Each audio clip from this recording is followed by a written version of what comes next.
দুনিয়াতে যখন মানুষ কোনো বিপদ আপদে পড়ে, তখন টাকার মাধ্যমেই সে বিপদ আপদ থেকে উদ্ধার হতে চায়।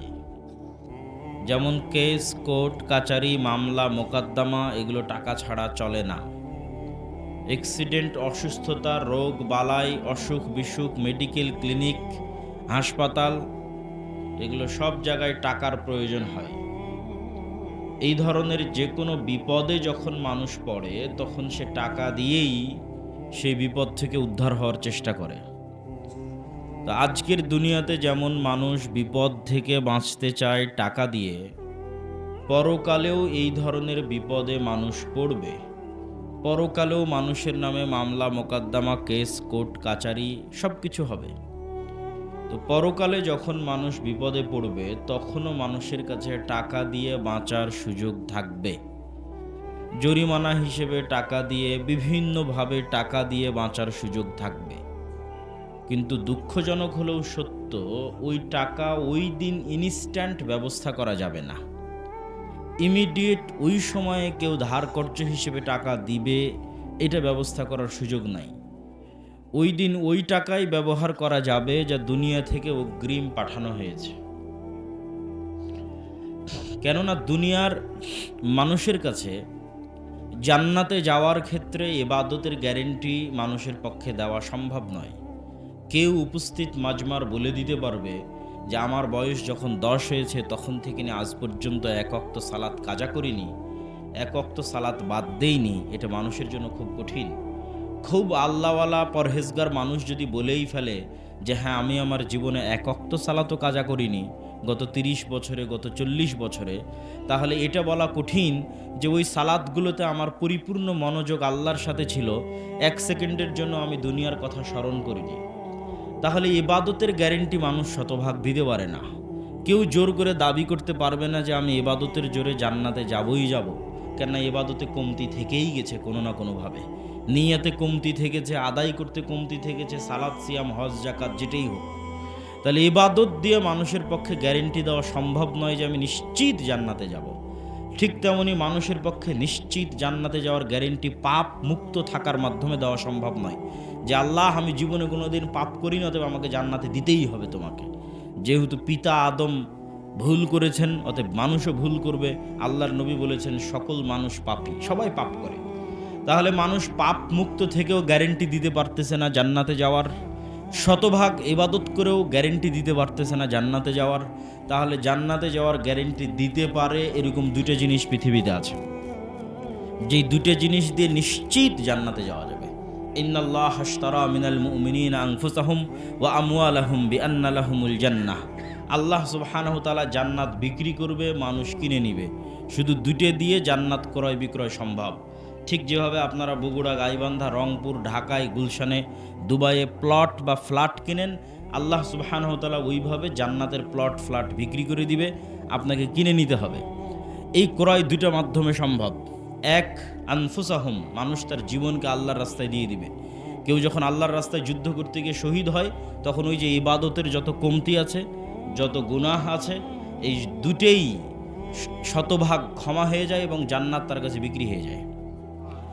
আরেকটা রাস্তা আছে যে শহীদ তো হতে পারলাম না, জান্নাত কিনবো কিভাবে? আমওয়ালাহুম, টাকা দিয়ে জান্নাত কিনতে হবে। প্রচুর পরিমাণে ইনকাম করতে হবে, আর প্রচুর ইনকাম আল্লাহর রাস্তায় দান করতে হবে। এই ভাগ্য আল্লাহ খুব কম মানুষকে দেয়। রাসূল সাল্লাল্লাহু আলাইহি ওয়াসাল্লাম বলেছেন 2টা মানুষের সাথে গিবধা করা যায়। একটা মানুষ যাকে আল্লাহ জ্ঞান দিয়েছে, সেই জ্ঞান মানুষের মধ্যে বিতরণ করার তৌফিক দিয়েছে, জ্ঞান অনুযায়ী আমল করার তৌফিক দিয়েছে। আর 2, টাকা দিয়েছে, আবার টাকা আল্লাহর রাস্তায় ব্যয় করার সুযোগ দিয়েছে। পৃথিবীতে যদি 100 জন ধনী হয়, তাহলে 100 জনের 90 জন সেই টাকা আরাম, আয়েশ, গান বাজনা, মদ, জুয়া, নারী, ফুর্তি, হোটেল, রেস্টুরেন্ট এগুলো ঘুরে ফিরে শেষ করে দেয়। 100 জনে 90 জন। তাহলে এই মানুষ খুবই ব্যতিক্রম, যাকে আল্লাহ টাকাও দিয়েছে, আবার ওই টাকা আল্লাহর রাস্তায় ব্যয় করার তৌফিকে দিয়েছে। খুবই ব্যতিক্রম মানুষ। এই ব্যতিক্রম মানুষের কাছে জান্নাত বিক্রি হয়ে গেছে। এই জন্য টাকা অর্জনের চেষ্টা করতে হবে এবং টাকা আল্লাহর রাস্তায় দান করার চেষ্টা করতে হবে। দান এই জন্য সবচেয়ে শক্তিশালী, সবচেয়ে পাওয়ারফুল। কিয়ামতের মাঠে যত ইবাদতের কমতি আছে, যত গুনাহ আছে, যত মানুষ পাওনাদার আছে, গীবত, তহমত, অপবাদ, সবগুলোকে কাভার দিবে দান একাই। আর যদি কিয়ামতের মাঠে দেখেন আপনি গরিব মিসকিন, তাহলে তো আপনার বাঁচার কোনো রাস্তা নেই। কেন ইবাদতও আপনার শতভাগ পূর্ণ নয়, আপনি গুনাহ মুক্তও নন, পাওনাদারেরও অভাব নাই, তখন জাহান্নামে যাওয়া ছাড়া কোনো রাস্তা নাই। অতএব কিয়ামতের মাঠে আপনার ইবাদতের কমতির রিকভার দিবে, আপনার গুনাহের রিকভারি দিবে, পাওনাদার যারা আসবে গীবত তহমত অপবাদ জিনিসপাতি মেরে নেওয়া, তাদের সবার রিকভারি দিবে আপনার দান, আপনার টাকা যা আপনি অগ্রিম পাঠিয়ে রেখেছেন। এবং আল্লাহ সুবহানাহু তাআলার সাথে এই ক্রয় বিক্রয় কেন লাভজনক, শতভাগ লাভজনক কেন? হালাদুল্লুকুম আলা তিজারাতিন তুনজিকুম মিন আযাবিন নার, এমন কোনো শতভাগ লাভজনক ব্যবসার কথা বলে দিব যেই শতভাগ লাভজনক ব্যবসা পৃথিবীতে আর নাই। পৃথিবীর আর কোনো ব্যবসা শতভাগ লাভজনক নয়। কেননা আপনি গাইবান্ধা, বগুড়া, গুলশান, ঢাকা, দুবাই যেখানেই প্লট কিনেন, ফ্ল্যাট কিনেন, ওখানে যে টাকাটা দিবেন ওই টাকা প্লট ফ্ল্যাটের মালিক নিয়ে চলে যাবে, আপনাকে প্লট ফ্ল্যাট দিয়ে যাবে। আর আল্লাহ সুবহানাহু ওয়া তাআলা জান্নাত বিক্রি করবেন যে দানের টাকার উপর ভিত্তি করে, এই দানের টাকা কি আল্লাহর কাছে যাবে? এই দানের টাকা কি আল্লাহ নিজে গ্রহণ করবে, হ্যান্ড ওভার হবে? হবে না। এই জন্য এটা শতভাগ লাভজনক। তাহলে দানের টাকা কি হবে? ধরেন একটা মসজিদে আপনি ফ্যান দান করেছেন, তো ওই ফ্যানের বাতাস কে খাবে? আপনিই তো খাবেন। আপনি বললেন যে আমি দান করলাম, আল্লাহর কাছে তো গেল না, ঘুরে আপনিই ব্যবহার করছেন। ওই ফ্যানের বাতাস ঘুরে ফিরে আপনিই খাচ্ছে। আচ্ছা ঠিক আছে, আমি মসজিদে এসি দান করলাম, ভাই কই দান করলেন? টাকা তো আল্লাহর কাছে যায়নি, এসির হাওয়া তো আপনি খাচ্ছেন। একটা বাড়িতে লাগিয়েছেন আর একটা মসজিদে লাগিয়েছেন, তাহলে তো আপনি নিজে ওই জিনিস ব্যবহার করতেছেন। ধরেন এই মাদ্রাসায় দান করলেন, তো এই মাদ্রাসায় কার ছেলে মেয়ে পড়তেছে? আপনার ছেলে মেয়ে। মাদ্রাসার টাকাতে যদি বেতন হয় তো কে বেতন নিচ্ছে? আপনারই এলাকার ছেলেমেলে বেতন নিচ্ছে। আল্লাহর রাস্তায় আপনি কুরবানি করলেন, কুরবানির গোশত তো আপনিই খাচ্ছেন, কুরবানির গোশত তো আপনার আত্মীয় স্বজনকেই দিচ্ছেন। তাহলে শুধু ফাও ফাও ফিরি ফিরি আপনি জান্নাত পেয়ে যাচ্ছেন। বলেন আল্লাহু আকবার। এই জন্য এটা শতভাগ লাভজনক ব্যবসা, সম্পূর্ণরূপে ফ্রি, বিনামূল্যে আপনাকে জান্নাত দিয়ে দেওয়া হচ্ছে। আপনার টাকা আপনিই ব্যবহার করতেছেন, আপনার ছেলেমেয়ের জন্য, আপনার দেশবাসীর জন্য, আপনার এলাকাবাসীর জন্য। এই জন্য আল্লাহর সাথে এই লাভজনক ব্যবসা যত বেশি করবেন, কিয়ামতের মাঠে তত ধনী অবস্থায় উত্থিত হবেন। দুনিয়াতে যাদের ব্যাংক ব্যালেন্স আছে তারা হয়তো 10%, 12%, 14% সুদ, লাভ, ইন্টারেস্ট, মুনাফা, হালাল হারাম যেটাই বলেন তারা দিচ্ছে। আর আল্লাহ সুবহানাহু ওয়া তাআলা বলছে, কেউ যদি আমার কাছে জমা রাখে, আমার ব্যাংকে জমা রাখে, পরকালের ব্যাংকে জমা রাখে, তাহলে বইটাকে আমি বাড়াতে বাড়াতে বাড়াতে বাড়াতে 700 গুণ পর্যন্ত বাড়িয়ে থাকি, চাইলে আরও বেশি বাড়াতে পারি। তাহলে কোনো লস নাই। আপনি দান করবেন 10 টাকা, কিয়ামতের মাঠে দেখবেন 10 কোটি হয়ে বসে আছে। তখন আপনাকে অনেক ভালো লাগবে যে যাক, আজকে যদি কোনো ভুল ত্রুটি ধরা পড়ে তো সেটা এই টাকা দিয়ে আমি বাঁচতে পারবো। কিয়ামতের মাঠে ধনী অবস্থায় উত্থিত হতে হবে, এই জন্য টাকা উপার্জন করতে হবে, টাকা আল্লাহর রাস্তায় দান করতে হবে। আমি জানি না আপনাদের এখানে বৈঠকে দান আদায় হয়েছে কিনা, যদি আবারও কেউ যায় আমার এই কথার পরে, তাহলে আপনারা সহযোগিতা করার চেষ্টা করবেন। এই বলে আমার বক্তব্যের সামনের দিকে এগিয়ে যাচ্ছি। আজকের সংক্ষিপ্ত বক্তব্যের বিষয়বস্তু মুসলিম উম্মার অধঃপতন এবং তা থেকে উত্তরণের উপায়। মুসলিম উম্মার অধঃপতন মানে গোলামি, গোলামি মানে দাসত্ব, এবং গোলামির বিপরীতে আরেকটা জিনিস হচ্ছে স্বাধীনতা এবং নেতৃত্ব। একটা আর একটার অপর পিঠ, ঠিক এই পোস্টারের এই পিঠ এরকম, আর এক পিঠ এরকম। তাহলে এক পিঠে যদি গোলামি থাকে, দাসত্ব থাকে, তাহলে অপর পিঠে আছে স্বাধীনতা এবং নেতৃত্ব। তো উম্মতে মুহাম্মাদির এখন গোলামির জিন্দেগি চলতেছে, দাসত্বের জিন্দেগি চলতেছে, মানে তারা নেতা নয়, তারা স্বাধীন নয়, তারা পরাধীন। তো এই গোলামি থেকে মুক্তির জন্য, নেতৃত্বের পথে যাত্রার জন্য, স্বাধীনতার পথে যাত্রার জন্য কি করতে পারে মুসলমানেরা, এটা খুবই জরুরি। পয়েন্ট আমরা 4টে পয়েন্টে আলোচনা করব, সংক্ষিপ্ত করে, 15 মিনিট করে করলেও 1 ঘন্টা পার হয়ে যাবে। পয়েন্ট নাম্বার 1 হচ্ছে আল ইমান বিল গায়ব, পয়েন্ট নাম্বার 2 হচ্ছে নেতৃত্বের বিকাশ, পয়েন্ট নাম্বার 3 হচ্ছে সৎ আমল, পয়েন্ট নাম্বার 4 হচ্ছে শিক্ষা ও জ্ঞান। আল ইমান বিল গায়েব, গায়েবের উপর ইয়াকিন। গায়েবের উপর যতক্ষণ ইয়াকিন তৈরি না হচ্ছে ততক্ষণ মুসলমানদের ভাগ্যের চাকা খুলবে না। একদম আদম আলাইহিস সালাতু ওয়াস সালাম থেকে নিয়ে আজ পর্যন্ত পৃথিবীর ইতিহাসে যতদিন মুসলমানেরা বিজয়ী হয়েছে, একটা রাস্তা দিয়ে বিজয়ী হয়েছে, সেটা হচ্ছে গায়েবের উপর ইয়াকিন এবং গায়েবী মদদ।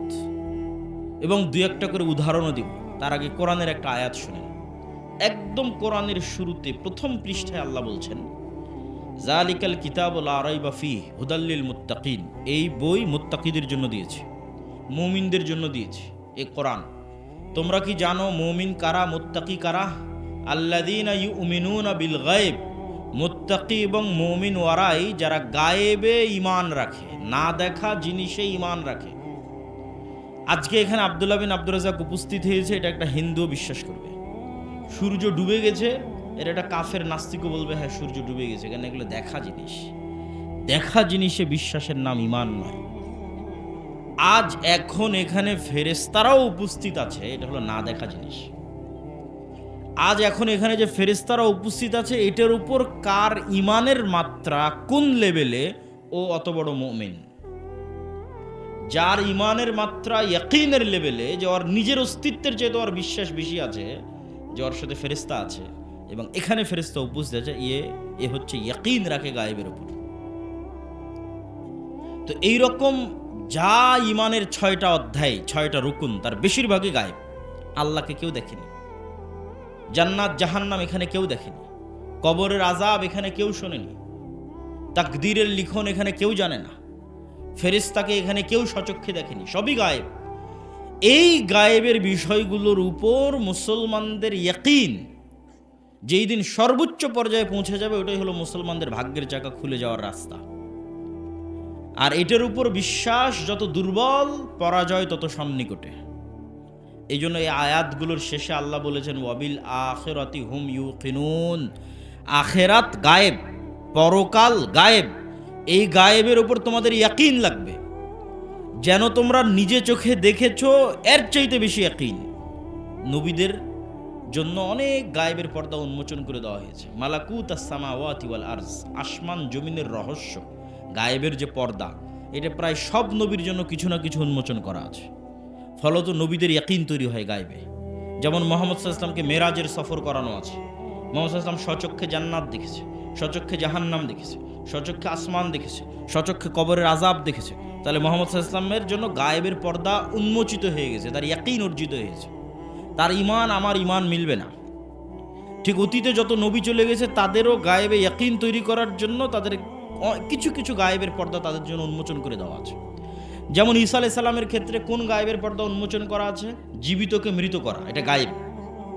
কেউ দেখেনি এখন পর্যন্ত যে মৃত মানুষ জীবিত হয়ে গেছে, এটা গায়েব। কেন? কিয়ামতের দিন মৃত মানুষ জীবিত হবে, এটা এখন পর্যন্ত কেউ বাস্তবে চোখে দেখেনি। এই গায়েবের পর্দা ঈসা আলাইহিস সালামের জন্য খুলে দেওয়া আছে। ঈসা আলাইহিস সালাম যে কোনো মৃত মানুষের গায়ে হাত লাগিয়ে বলবে বিইজনিল্লাহ, বিসমিল্লাহ, ও মরা মানুষ জীবিত হয়ে যাবে। এটা ওনার মুজিজা ছিল, যাতে ওনার গায়েবের উপর ইয়াকিন তৈরি হয়।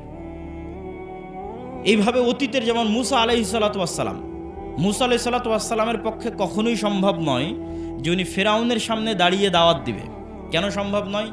আজকে এই সাঘাটার একটা কৃষককে যদি বলি, চরের একটা কৃষককে, গাইবান্ধার যমুনার চরের একটা কৃষককে বলি যে তোমাকে দায়িত্ব দেওয়া হয়েছে ডোনাল্ড ট্রাম্পের কাছে গিয়ে দাওয়াতি কাজ করতে হবে, তো গাইবান্ধার এই চরের এই কৃষককে এটা বলা যে তোমাকে আমেরিকার প্রেসিডেন্ট ডোনাল্ড ট্রাম্পের কাছে দাওয়াতি কাজ করার দায়িত্ব দেওয়া হয়েছে, এই চরের এই কৃষক আমেরিকার প্রেসিডেন্ট ডোনাল্ড ট্রাম্পের চেয়ে যা দুর্বল, আজ থেকে 4000 বছর আগে মুসা আলাইহিস সালাম ফেরাউনের চেয়ে তার চেয়ে বেশি দুর্বল ছিল। কেন মুসা আলাইহিস সালাম ফেরাউনের চেয়ে তার চেয়ে বেশি দুর্বল? আপনাকে খুলে বলি, আপনার কাছে একদম সহজ, পানির মতো হয়ে যাবে। ধরেন এই চরের এই কৃষককে বলা হচ্ছে তুমি যাবা আমেরিকার প্রেসিডেন্টের কাছে দাওয়াতি কাজ করবা, এমতো অবস্থায় যে এর নামে আমেরিকার আদালতে ফাঁসির মৃত্যুদণ্ডপ্রাপ্ত আসামি ছে, ফাঁসির ঘোষণা হয়ে আছে, গেলেই গ্রেফতার করে ফাঁসি দেওয়া হবে। তো মুসা আলাইহিস সালাতু ওয়াস সালাম তখন ফেরাউনের আদালতে ফাঁসির দণ্ডপ্রাপ্ত আসামি। পয়েন্ট নাম্বার 1, কেন আপনার এই চরের কৃষকের চেয়ে মুসা আলাইহিস সালাম দুর্বল সেটা আপনাকে বোঝাচ্ছি। পয়েন্ট নাম্বার 2, এই চরের কৃষককে বলা হচ্ছে তুমি ডোনাল্ড ট্রাম্পের কাছে দাওয়াতি কাজ করবা, এমতো অবস্থায় যে সে তার নিজের এলাকায় থাকতে পারে না, পলাতক। কত বছর থেকে? 10 বছর থেকে। ধরেন এই চরের কৃষক তার এলাকায় থাকতে পারে না, এখন পালিয়ে হয় পাকিস্তানের করাচিতে আছে, নয় ভারতের দিল্লিতে আছে। ওখানে ওকে বলা হচ্ছে পলাতক অবস্থায় যে তুমি তো আমেরিকার আদালতে মৃত্যুদণ্ডপ্রাপ্ত আসামি, তো তুমি এখন আমেরিকায় যাবা, গিয়ে ডোনাল্ড ট্রাম্পের কাছে দাওয়াতি কাজ করবা। কেন মুসা আলাইহিস সালাতু ওয়াস সালাম চরের এই কৃষকের চেয়ে বেশি দুর্বল? তার পয়েন্ট নাম্বার 3, মুসা আলাইহিস সালাতু ওয়াস সালামকে যখন বলা হচ্ছে তুমি যাবা ফেরাউনের কাছে, তখন উনি 10 বছর থেকে মানুষের বাড়ির কাজের লোক, মানুষের বাড়ির চাকর। পয়েন্ট নাম্বার 4, চরের এই কৃষকের চরে হলেও, নদীতে ডুবে যাওয়া হলেও নিজের জমি আছে, নদীতে ডুবে যাওয়া হলেও নিজের আত্মীয় স্বজন আছে। আর মুসা আলাইহিস সালাতু ওয়াস সালাম এমন গোলাম কওমের মেম্বার, এমন গোলাম কওমের সদস্য, এমন গোলাম জাতির সদস্য যার মা পরিচয় দিতে পারে না যে এটা আমার সন্তান, কেন পরিচয় দিলে জবাই করা হবে। যার আত্মীয় স্বজন পরিচয় দিতে পারবে না যে এটা আমার আত্মীয় স্বজন। এত নিম্ন পর্যায়ের গোলাম জাতির সদস্য হচ্ছে মুসা আলাইহিস সালাম, এবং পলাতক আছেন 10 বছর থেকে, মানুষের বাড়িতে কাজ করে খান, আর মৃত্যুদণ্ডপ্রাপ্ত আসামি আছেন ফেরাউনের দরবারে। তখন মুসা আলাইহিস সালামকে বলা হচ্ছে ইযহাব ইলা ফিরআউন ইন্নাহু তাগা, মুসা তুমি নবী, যাও ফেরাউনের কাছে দাওয়াত দাও। কেমনে সম্ভব? অসম্ভব। মুসা আলাইহিস সালামের পক্ষে ইম্পসিবল যদি উনি ফেরাউনের মিশরের সীমানায় ঢুকবে, এটা অসম্ভব। তো এই অসম্ভব সম্ভব হওয়ার একটাই রাস্তা আছে, গায়েবে ইয়াকিন। গায়েব যেই দিন খুলে দেওয়া হবে মুসা আলাইহিস সালামের জন্য, মুসা আলাইহিস সালাম যেদিন গায়েব দেখে নিবে, সেই দিন মুসা আলাইহিস সালাম বুঝবে, আরে আমি যেই ফেরাউনের ভয়ে পালাচ্ছি, এই ফেরাউনের ক্ষমতা, যেই ফেরাউনের ভয়ে আমি 10 বছর থেকে পলাতক আছি, আর ক্ষমতা তো আল্লাহর ক্ষমতার সামনে সরিষা সমপরিমাণ নয়। এই ইয়াকিন অন্তরে তৈরি হওয়ার জন্য গায়েবের পর্দা উন্মোচন হওয়া লাগবে, গায়েবের উপর ইয়াকিন লাগবে, নাহলে মুসা আলাইহিস সালাম দাঁড়াতে পারবে না। তখন আল্লাহ সুবহানাহু ওয়া তাআলা মুসা আলাইহিস সালামকে বলছে, মুসা তোমার হাতে কি? তো বলে, আল্লাহ আমার হাতে লাঠি। আল্লাহ বলেননি, মুসা আমি জান্নাত থেকে একটা স্পেশাল লাঠি দিলাম, এই লাঠি ছাড়লে সাপ হয়ে যায়। জান্নাত থেকে স্পেশাল লাঠি দিলে গায়েবে ইয়াকিন তৈরি হবে না। জান্নাতের স্পেশাল লাঠি সাপ হতেই পারে, আসমান থেকে পাঠানো স্পেশাল লাঠি সাপ হতেই পারে। মুসা এই লাঠি কি, কতদিন থেকে আছে? দীর্ঘদিন থেকে মুসা আলাইহিস সালামের কাছে এই লাঠি আছে, ধরেন 10 বছর থেকে আছে, 15 বছর থেকে আছে। তাহলে মুসা আলাইহিস সালাম যে লাঠি আজ 10-15 বছর থেকে ব্যবহার করে আসতেছে, সেই ব্যবহার করা লাঠি আজ হুট করে সাপ হয়ে গেল, কেমনে সম্ভব? এটাই গায়েব। এটার মাধ্যমে মুসা আলাইহিস সালামের কলবে গায়েবের উপর ইয়াকিন তৈরি হবে যে আমি যা চোখে দেখি তা আসলে কিছুই নয়, এর আড়ালে একজন মহাশক্তিশালী, মহাশক্তিমান আল্লাহ সুবহানাহু ওয়া তাআলা আছে, যিনি গায়েবকে কন্ট্রোল করে, তার হাতেই সবকিছু। অতএব এবার উনি মুসার এই ফেরাউনের কাছে যেতে পারবে, এখন যেতে পারবে, কেন ওনার অন্তরে ঈমান বিল গায়েব তৈরি হয়েছে। ঈমান বিল গায়েবে ইয়াকিন ছাড়া মুসলমানদের মুক্তির কোনো রাস্তা নাই। গায়েবে ইয়াকিন ছাড়া, গায়েবী মদদ ছাড়া অতীতে কোনোদিন মুসলমানেরা বিজয় হয়নি, ভবিষ্যতে কোনোদিন হবে না। এর জন্য আরও কয়েকটা উদাহরণ দেখাই। ধরেন মুসা আলাইহিস সালামের জীবন থেকে আরেকটা উদাহরণ দেখেন। মুসা আলাইহিস সালাতু ওয়াস সালাম যখন নদী পার হয়ে গেলেন, ফেরাউন ডুবে গেল, তখন আল্লাহ মুসা আলাইহিস সালাতু ওয়াস সালামের কওমকে বিভিন্নভাবে পরীক্ষা করলেন। কিন্তু এই কওম তো গোলাম কওম, আর মুসা আলাইহিস সালাম তো স্বাধীন মানুষ, নেতা মানুষ। তো এই গোলাম কওমকে বলা হলো কি, জেরুজালেম বিজয় করতে হবে। তখন বানু ইসরায়েলরা কি বলল, ইযহাব আনতা ওয়া রাব্বুকা ফাকাতিলা, আপনি আর আপনার আল্লাহ গিয়ে যুদ্ধ করেন, আমরা পারবো না। তখন 2 জন মানুষ বলেছিল যে আমরা 2 জন হলেও যুদ্ধ করব। এই 2 জনের ঈমান বিল গায়েবে ইয়াকিন ছিল, এই জন্য জেরুজালেমের শক্তিশালী আমালেকা গোত্রের বিরুদ্ধে এরা যুদ্ধ করতে রাজি হয়েছিল। এই 2 জনের একজন ইউশা বিন নুন। 40 বছরের আযাব অবতীর্ণ হলো, ইয়াতিহুনা ফিল আরজি 40 সানা। 40 বছরের আযাবের মধ্যে মুসা আলাইহিস সালাম মারা গেলেন। পরবর্তী নবী হলো ইউশা বিন নুন। ইউশা বিন নুন নবী হওয়ার পর বানু ইসরাইলকে বলল, যা ভুল হওয়ার হয়েছে, এবার চলো জেরুজালেম বিজয়ে যুদ্ধ করতে হবে। জেরুজালেম বিজয়ে যুদ্ধ শুরু হলো। যুদ্ধের এক পর্যায়ে শুক্রবারের দিন বিকেলবেলা ইউশা বিন নুন আল্লাহকে বলছে, সূর্যের দিকে তাকিয়ে বলছে, আল্লাহ সূর্যকে থামিয়ে দিতে হবে। কেন সূর্যকে থামিয়ে দিতে হবে? আর 1-2 ঘন্টা পর সূর্য ডুবে গেলে শনিবার শুরু হবে, আর শনিবার মুসা আলাইহিস সালামের দিনে যুদ্ধ নিষিদ্ধ। আর যুদ্ধ বন্ধ হয়ে গেলে আবার সেই শক্তি, সেই সামর্থ্য বিজয় অর্জনের মতো ফিরিয়ে আনা কঠিন। এখন আমরা বিজয়ের দ্বার প্রান্তে চলে এসেছি, এই ধাক্কায় শেষ করে দিতে হবে। অতএব আল্লাহ তুমি সূর্য থামিয়ে দাও। এখন আপনি কল্পনা করেন, একটা সাধারণ মানুষের ব্রেনে এটি ঢুকবেই না যে সূর্য কেমনে থামতে পারে। ইউশা বিন নুনের ঈমান বিল গায়েব কোন পর্যায়ে আছে, কোন শীর্ষস্থানে আছে, যে এটা ওনার কাছে অন্টুর ব্যাপার, এটা ওনার কাছে একটা স্বাভাবিক ব্যাপার।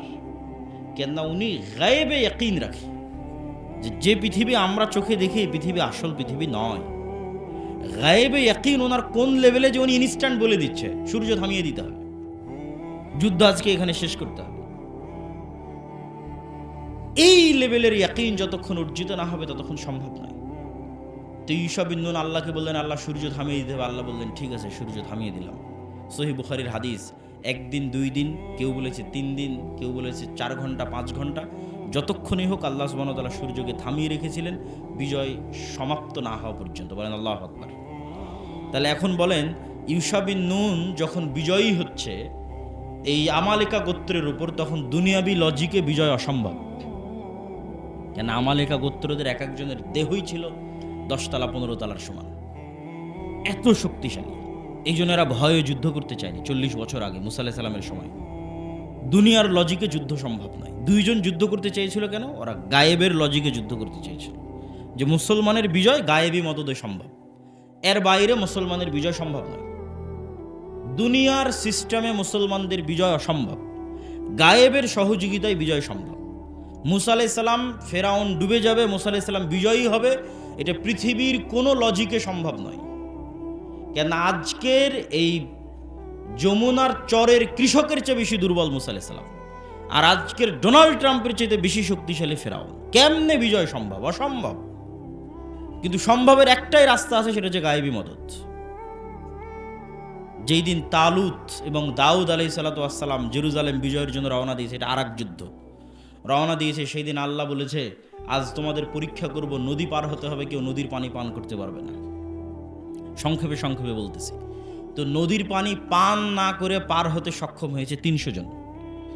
এই 300 বা 313 জন মানুষ সামনে এরকম হাজার হাজার মানুষ দেখে ভড়কে গেছে, যে কেমনে এই যুদ্ধ সম্ভব, যেখানে আমরা মাত্র হাতে গোনা 200-300 জন, আর আমাদের সামনে উপস্থিত হয়েছে লক্ষ লক্ষ জন। তখন আল্লাহ কোরআনে বলেছে, কাম মিন ফিআতিন কালিলাতিন গালাবাত ফিআতান কাসীরাতাম বিইজনিল্লাহ। কত দুর্বল জাতিকে আল্লাহ তার গায়েবী মদদে বিজয় দিয়েছে। বলেন আল্লাহু আকবার। তাহলে ওই দিন দাউদ আর তালুত বিজয়ী হচ্ছে দুনিয়ার লজিকে না গায়েবী মদদে? বলেন, গায়েবী মদদে। চলে আসেন আমাদের নবী মুহাম্মদ সাল্লাল্লাহু আলাইহি ওয়াসাল্লামের কাছে। মুহাম্মদ সাল্লাল্লাহু আলাইহি ওয়াসাল্লাম যেদিন বদরে, মুহাম্মদ সাল্লাল্লাহু আলাইহি ওয়াসাল্লাম যেদিন উহুদে, মুহাম্মদ সাল্লাল্লাহু আলাইহি ওয়াসাল্লাম যেদিন খন্দকে, কেউ বলতে পারবে না যে মুহাম্মদ সাল্লাল্লাহু আলাইহি ওয়াসাল্লাম ওই দিন শক্তিশালী। দুনিয়ার লজিকে মুহাম্মদ সাল্লাল্লাহু আলাইহি ওয়াসাল্লাম সেদিন দুর্বল। খন্দক যেদিন ঘেরাও করে রেখেছে, ওই দিন 10,000 সমগ্র আরবের, মক্কা সহ সমগ্র আরবের সকল গোত্র একত্রিত হয়ে, এই জন্য এই যুদ্ধের নাম আহজাব, মানে এখানে বিশাল জোট তৈরি হয়েছে। হাজামাল আহজাব, সারা আরব একত্রিত হয়েছে মদিনাকে মাটির সাথে মিশিয়ে দেওয়ার জন্য। আর ওই দিন মদিনায় মুহাম্মদ সাল্লাল্লাহু আলাইহি ওয়াসাল্লামের সাহাবীদের সংখ্যা 700 থেকে 1000। আর মদিনার মধ্যে যারা ইহুদি গোত্র আছে 3টে, তারা ভিতর থেকে গাদ্দারি করে আছে, বাহিরের কাফের মুশরিকদের সাথে চুক্তি করে আছে যে তোমরা কোনো মতে মুহাম্মদকে পরাজিত করো, লাস্ট টাইমে যা সহযোগিতা করা লাগবে মদিনার ভিতর থেকে সকল সহযোগিতা আমরা করব। ভিতরে শত্রু, বাইরে শত্রু। দুনিয়ার লজিকে বদরের যুদ্ধে বিজয় সম্ভব নয়, দুনিয়ার লজিকে অহুদের যুদ্ধে বিজয় সম্ভব নয়, দুনিয়ার লজিকে খন্দকের যুদ্ধে বিজয় সম্ভব নয়, নবী মুহাম্মাদের জন্য সম্ভব নয়। আমরা তো বহুদূরের কথা, নবী মুহাম্মদ সাল্লাল্লাহু আলাইহি ওয়াসাল্লাম দুনিয়াবী শক্তিতে বিজয় অর্জন করতে পারবে না। তো মুহাম্মদ সাল্লাল্লাহু আলাইহি ওয়াসাল্লাম বদর, উহুদ, খন্দকে বিজয়ী হয়েছে কিসের মদদে? গায়েবী মদদে। একমাত্র যুদ্ধ, যেই যুদ্ধে সাহাবীরা মনে করেছিল যে আমরা দুনিয়াবী দিক থেকে শক্তিশালী আছি, এই যুদ্ধের নাম হুনাইনের যুদ্ধ। হুনাইনের যুদ্ধে, মক্কা বিজয়ের পরে যুদ্ধটা হয়েছিল, অনেক নতুন মুসলমান হয়েছে। যুদ্ধের মাঠে দেখা গেছে কাফেরদের সংখ্যা কম, মুসলমানদের সংখ্যা অনেক বেশি। তো সাহাবীদের মধ্যে দুনিয়ার উপর ভরসা চলে এসেছে। বদরে, উহুদে, খন্দকে ভরসা ছিল আল্লাহর উপর, গায়েবী মদদের উপর। আর হুনাইনে যখন দেখেছে সংখ্যা বেশি, তখন ভরসা কিসের উপর? দুনিয়ার উপর। যখনই ভরসা শুরু হয়েছে দুনিয়ার উপর, পরাজয় শুরু হয়েছে। ইতিহাস পড়ে দেখেন, হুনাইনে শুরুর দিকে ছিল পরাজয়, জিততে পারেনি।